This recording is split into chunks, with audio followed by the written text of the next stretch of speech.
মাঝে মাঝে নিজের মধ্যে যখন লোক দেখানো কাজের অনুভূতিটা উকিঝুঁকি মারে তখন আমি এই খাবারটা খাই।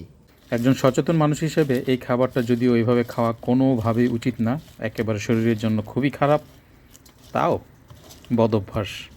ওই বদঅভ্যাস থেকে তো ভালো মানুষকে লোক দেখানো কাজের যেই বদঅভ্যাস, সেটা থেকে তো এটা ভালো।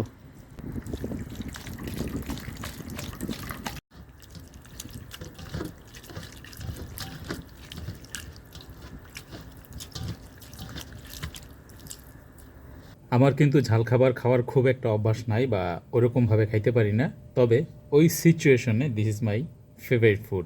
একটু খেয়ে দেখি। বিসমিল্লাহ।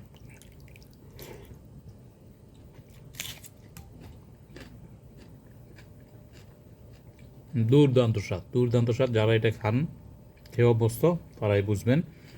অনেকে বলে না, ভোগে নয় ত্যাগেই প্রকৃত সুখ। ভাই, সব ত্যাগে সুখ নাই।